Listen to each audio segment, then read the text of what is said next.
మన team India New Zealand ఆడబోయే T20 series యొక్క స్క్వాడ్లో 2 మార్పులు జరిగాయి. అండ్ ఆ మార్పుల గురించి ఈ వీడియోలో తెలుసుకుందాం. అలాగే దాంతోపాటు మూడో వన్డే మ్యాచ్ యొక్క ప్రివ్యూ కూడా చూడాలి. ఎస్పెషల్లీ మన టీమిండియా ఇప్పుడు న్యూజిలాండ్కి అగెనిస్ట్గా ఈ వన్డే ఫార్మేట్లో 50 ఏళ్ల రికార్డును కోల్పోయే ప్రమాదంలో ఉంది. సో ఆ రికార్డ్ ఏంటి, అలాగే టీ20 స్క్వాడ్లో చేసిన మార్పులు మంచివా కావా క్లియర్గా డిస్కస్ చేసుకుందాం. సో ముందు మన వాళ్ళ టీ20 స్క్వాడ్ విషయానికి వస్తే 2 మార్పులు జరిగాయి. ఫస్ట్ వన్, తిలక్ వర్మ ప్లేస్లో శ్రేయస్ అయ్యర్ టీంలోకి వచ్చాడు. అది కూడా న్యూజిలాండ్ ఆడబోయే ఫస్ట్ 3 టీ20 మ్యాచ్లకి. అండ్ సెకండ్ వన్ చూసుకుంటే వాషింగ్టన్ సుందర్ మొత్తం 5 టీ20 మ్యాచ్ల నుంచి కూడా రూల్ అవుట్ అయిపోయాడు. అండ్ అతనికి రీప్లేస్మెంట్గా మన వాళ్ళు సిరీస్ కోసం రవి బిష్ణుని పిక్ చేసుకున్నారు. సో ఈ 2 మార్పులు కూడా ఇంజరీస్ కారణంగానే జరిగాయి. అండ్ ఈ మార్పులు కేవలం టీ20 సిరీస్ వరకు మాత్రమే. టీ20 వరల్డ్ కప్ స్క్వాడ్లో మాత్రం ఎలాంటి మార్పు లేదు. మనకి డిసెంబర్లో ఏ స్క్వాడ్ని అయితే ప్రకటించారో అదే ఇప్పటికీ T20 world cup squad. But దానికి ముందు జరిగే టీ20 సిరీస్ స్క్వాడ్లో మాత్రం మార్పులు చేశారు. సో వీటిలో first change obviously Tilak Varma injury గురించి అందరికీ తెలిసిందే. అతనైతే ఆల్రెడీ 1 వీక్ ముందే అఫీషియల్గా మొదటి 3 టీ20 మ్యాచ్ల నుంచి రూల్ అవుట్ అయిపోయాడు.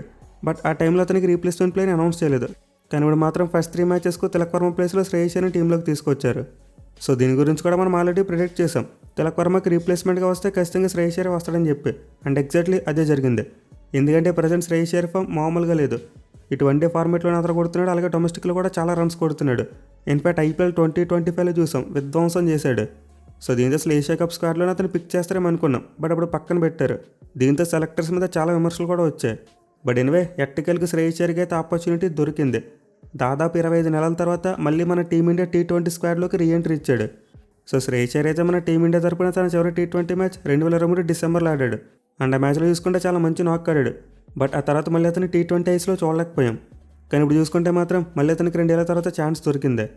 ఇక మరో చేంజ్ విషయానికి వస్తే వాషింగ్టన్ సుందర్ ప్లేస్లో రవి బిష్ణు టీంలోకి వచ్చాడు. అండ్ దీనికి ఆబ్వియస్ రీజన్ సుందర్కి ఇంజరీ అయ్యింది ఫస్ట్ వన్డే మ్యాచ్ అప్పుడు. సో సుందర్ యొక్క స్కాన్ రిపోర్ట్స్ అయితే బయటకు వచ్చాయి. అండ్ వాటిలో చూసుకుంటే అతనికి సైడ్ స్ట్రెయిన్ ఉంది. దీనివల్ల అతను న్యూజిలాండ్ ఆడబోయే టీ20 సిరీస్ నుంచి కంప్లీట్గా రూల్ అవుట్ అయిపోయాడు. ఇన్ఫాక్ట్ ఇప్పుడు అతను టీ20 వరల్డ్ కప్ కూడా డౌట్ఫుల్లే. అంటే టీ20 వరల్డ్ కప్ స్టార్ట్ అయ్యే టైంకి ఫిట్ అవుతాడో లేదో చెప్పలేం. సో సుందర్ మీద అయితే డెఫినెట్లీ మన టీం మేనేజ్మెంట్ చాలా ఒత్తిడి పెట్టిందని చెప్పుకోవాలి. అతనికి రెస్ట్ అవ్వకుండా 3 ఫార్మాట్స్లో కూడా ఆడించేశారు. దీనివల్ల ఇప్పుడు అతను బ్రేక్ డౌన్ అయిపోయాడు. ఇంపార్టెంట్ టైంలో మన టీమిండియాకు దూరం అయిపోయాడు. దీంతో ఇప్పటికైనా మన టీం మేనేజ్మెంట్ ప్లేయర్స్ను 3 ఫార్మాట్స్లో పుష్ చేయడం ఆపాలి. ఒకవేళ 3 ఫార్మాట్స్లో ఆడగలిగే సత్తా ఉన్న ప్లేయర్ దొరికితే అతన్ని జాగ్రత్తగా కాపాడుకుంటూ రొటేట్ చేయాలి. లైక్ మన వాళ్ళు బూమ్రాని ఎలా యూస్ చేసుకుంటున్నారో అలా యూస్ చేసుకోవాలి. ఇంపార్టెంట్ సిరీస్లో మాత్రం ఆడించుకోవాలి. అలా కాకుండా ఒక ప్లేయర్ని ప్రతి ఫార్మాట్లో ప్రతి సిరీస్లో ఆడించేస్తామంటే ఇలానే ఏదో ఒక ఇంజరీ అవుద్ది. ఇన్ఫాక్ట్ లాస్ట్ ఇయర్ చివరిలో శుభ్మన్ గిల్ విషయంలో కూడా ఇదే చూసాం. 2 నెలల్లో 2 ఇంజరీస్ అయినాయి అతనికి. ఎనివే మన వాళ్ళైతే సుందర్కి లైక్ టు లైక్ రీప్లేస్మెంట్ని తీసుకోలేదు. అంటే మన వాళ్ళు ఒక స్పిన్ బౌలింగ్ ఆల్రౌండర్ని తీసుకోకుండా ఒక స్పెషలిస్ట్ స్పిన్నర్ని తీసుకున్నారు. సో దీనికి ఆబ్వియస్ రీజన్ అయితే మన వాళ్ళు స్పిన్ డిపార్ట్మెంట్ని ఇంకా స్ట్రెంథన్ చేసుకోవాలని చూస్తున్నారు. మళ్ళీ రవి బిష్ణు రీసెంట్గా డొమెస్టిక్లో బ్యాట్తో కూడా మంచిగానే రాణిస్తున్నాడు.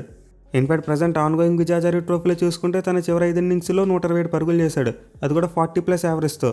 సో దీంతో మన సెలెక్టర్స్కు బిష్ణు బ్యాటింగ్ మీద కూడా నమ్మకం కలిగి ఉంటుంది. లైక్ హర్షిత్ రాణాని ఎలా అయితే బౌలర్ హుక్ అండ్ బ్యాట్గా కన్సిడర్ చేస్తున్నారు, బిష్ణుని కూడా అలాగే కన్సిడర్ చేసి ఉండాలి. పైకి ఇప్పుడు సుందర్కి రీప్లేస్మెంట్గా చూసుకున్న రియాన్ పరాగ్ అవైలబుల్గా లేడు, తనకి షోల్డర్ ఇంజరీ అయింది. ఇక మిగతా ప్లేస్లో చూసుకున్న కొత్త వాళ్ళు తప్ప ఎక్స్పీరియన్స్ ఉన్న వాళ్ళు పెద్దగా కనిపించట్లేదు. అయితే కొంతమంది అనొచ్చు కృణాల్ పాండ్యా ఉన్నాడు కదా, అతను తీసుకోవచ్చు కదా అని చెప్పి. బట్ ఇప్పటికే మన స్క్వాడ్లో అక్షర్ పటేల్ మీరు Kuldeep Yadav 2 left arm spinners ఉన్నారు. దీంతో కృణాల్ పాండ్యా వస్తే 3 లెఫ్ట్ ఆర్మ్ స్పిన్నర్ అయిపోతాడు. సో దీంతో మన వల్ల రైట్ ఆర్మ్ స్పిన్ ఆప్షన్ కోసం బిష్ణుని తీసుకుని ఉండాలి. పైగా బిష్ణు చూసుకుంటే గతంలో టీ20 ఫార్మాట్లో నెంబర్ 1 ర్యాంకు కూడా వెళ్ళాడు. ఇన్ఫాక్ట్ లాస్ట్ ఇయర్ ఇదే టైంకి మన టీమిండియా టీ20 స్క్వాడ్లో కూడా ఉన్నాడు. బట్ లాస్ట్ ఇయర్ IPL పూర్తిగా పెర్ఫామ్ చేయడం వల్ల టీంలో ప్లేస్ కోల్పోయాడు. అదర్వైజ్ మనకి బిష్ణు ఎప్పటి నుంచో రాడార్లో ఉన్న స్పిన్నరే. సో మోస్ట్లీ మన వాళ్ళు బిష్ణుని బ్యాకప్ స్పిన్నర్గా పెట్టుకోవచ్చు. వరుణ్ చక్రవర్తి మరి కుల్దీప్ యాదవ్ లాంటి వాళ్ళకి బ్యాకప్గా ఉంటాడు. వేరే శ్రేయస్ అయ్యర్ విషయానికి వస్తే ఖచ్చితంగా ప్లేయింగ్ లోన్లో ఉంటాడు అనుకుంటున్నా.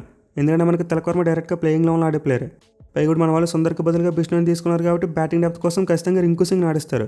సో దీంతో ఒకసారి మీరు మన టీమిండియా ప్లేయింగ్ లోన్ చూసుకుంటే మనకి బ్యాకప్ బ్యాట్స్మెన్కి ఒక కిషాన్ కనిపిస్తాడు. మిగతా వాళ్ళందరూ కూడా ప్లేయింగ్ లోన్ ఉండేందుకు అవకాశాలు ఉంటాయి. టాప్ 4లో చూసుకుంటే సంజు శాంసన్, అభిషేక్ శర్మ, శ్రేయస్ అయ్యర్ అండ్ సూర్యకుమార్ యాదవ్ ఈ 4 ఆడతారు.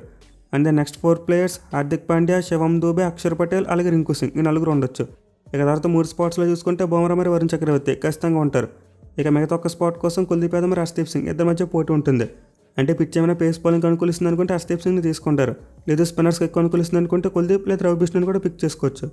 సో నేనైతే న్యూజిలాండ్తో టీ20 సిరీస్ కోసం మన టీమిండియా ప్లేయింగ్లో ఎలా ఉంటుంది అనుకుంటున్నా.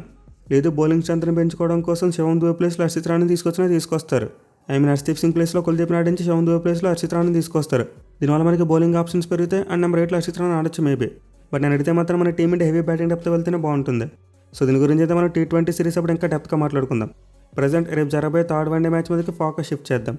సో న్యూజిలాండ్తో మన వాళ్ళు ఆడుతున్న 3 వన్డేల సిరీస్ ప్రస్తుతం 1-1 ఈక్వల్గా ఉంది. దీంతో ఆదివారం రోజు ఇండోర్ వేదికగా జరగబోయే 3 వన్డే మ్యాచ్ ఒక డిసైడర్ మ్యాచ్.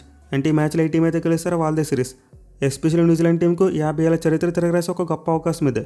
సో గతంలో చూసుకుంటే న్యూజిలాండ్ టీం మన ఇండియా గడ్డ మీద ఎప్పుడు కూడా బైలాటరల్ వన్డే సిరీస్ గెలవలేదు. వాళ్ళు గతంలో మనతాడిన 7 వన్డే సిరీస్లు కూడా కోల్పోయారు. దీంతో రేపటి మ్యాచ్లో న్యూజిలాండ్ టీం గెలిస్తే ఒక సరికొత్త చరిత్ర అవుతుంది.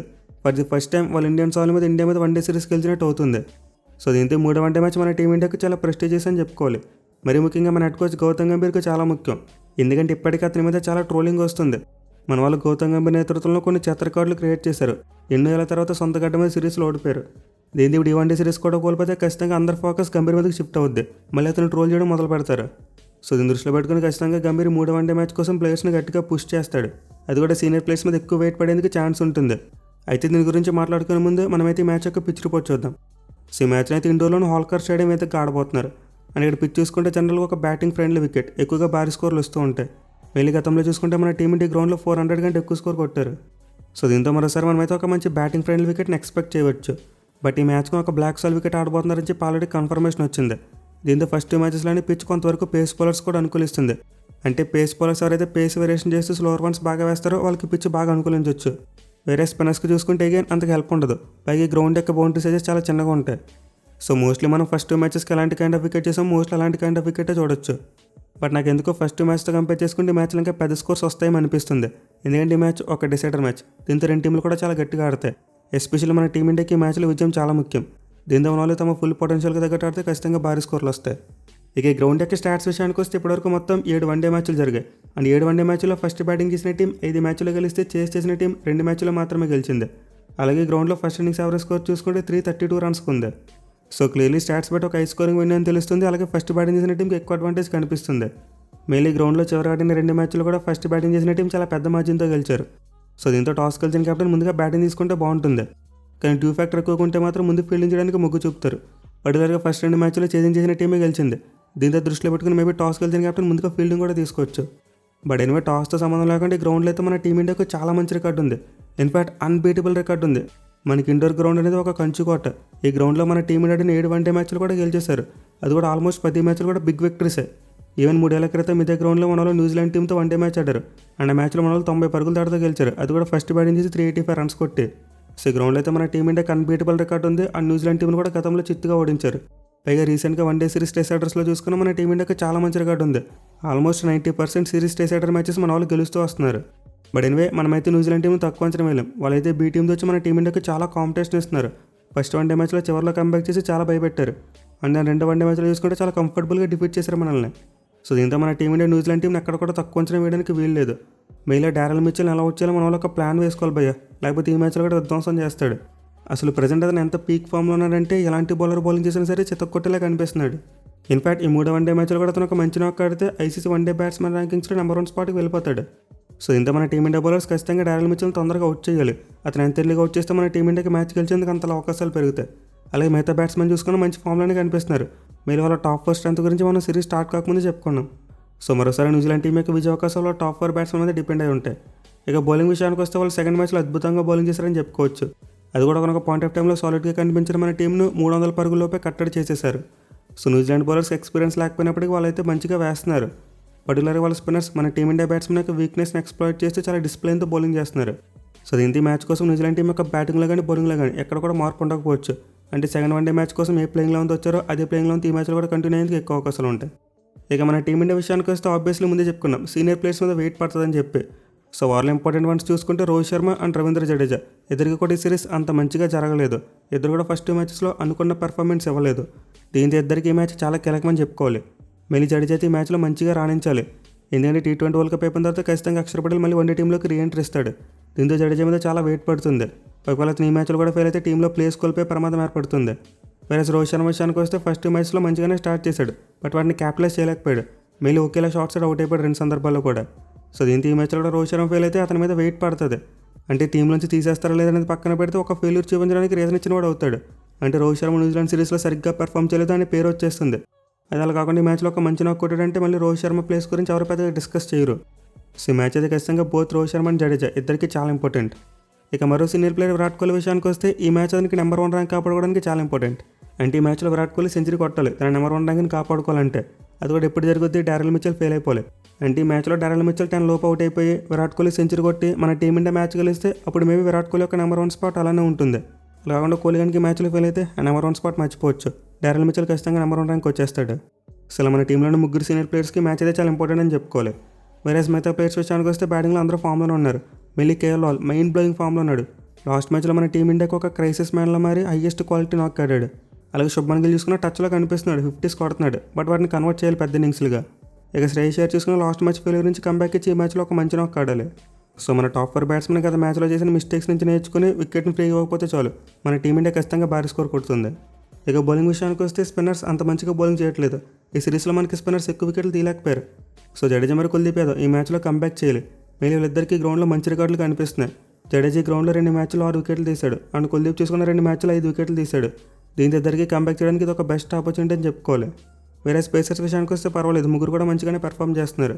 బట్ ముగ్గురు రైట్ ఆర్మ్ సీమర్స్ అయిపోయారు కాబట్టి మ్యాచ్లో హర్షదీప్ సింగ్కి ఛాన్స్ ఇస్తే బాగుంటుందేమో అనుకుంటున్నా. అంటే పరిస్థితిలో లేకపోతే సిరాజ్ను పక్కన పెట్టి హర్షదీప్ సింగ్కి ఛాన్స్ ఇస్తారేమో అనుకుంటున్నా. అదర్వైజ్ మార్పులు చేయకపోయినా సరే మనం పెద్దగా ఆశ్చర్యపోయిన అవసరం లేదు. ఎందుకంటే ముగ్గురు కొంతవరకు బాగానే వేస్తున్నారు, అంత వర్స్ట్ పర్ఫార్మెన్స్ అయితే లేదు. సో నెల్సీ మ్యాచ్ కోసం మోస్ట్ లైక్లీ మన టీమిండియా ప్లేయింగ్ లో కూడా అలాంటి మార్పులు జరగవనుకుంటున్నా. లాస్ట్ మ్యాచ్ కోసం ఏ ప్లేయింగ్ లో వచ్చారు, ఈ మ్యాచ్ కోసం కూడా అదే ప్లేయింగ్ లో వస్తారనుకుంటున్నా. మరి మీరు ఈ మ్యాచ్ కోసం మన టీమిండియా ఎలాంటి మార్పులు చేస్తే బాగుంటుంది అనుకున్నారు కింద కామెంట్ చేయండి. 8 మ్యాచ్లు అయితే మన టీమిండియా యొక్క టాప్ 4 బ్యాట్స్మెన్ యొక్క పెర్ఫార్మెన్స్ అలాగే స్పిన్నర్స్ యొక్క పెర్ఫార్మెన్స్ ఈ రెండు కీలకం కాబోతున్నాయి. ఈ రెండు కనుక బాగా క్లిక్ అయితే మన టీమిండియా మ్యాచ్లు గెలిచి సిరీస్ని సొంతం చేసుకుంటారు. లేకపోతే మన వాళ్ళు 50 ఏళ్ళుగా కాపాడుకుంటూ వస్తున్న రికార్డ్ గంగపాలు అవుతుంది. చూడాలి మరి మన టీమిండియా సిరీస్ని గెలుస్తారా లేకపోతే సిరీస్ని అప్పగిస్తారా అనేది.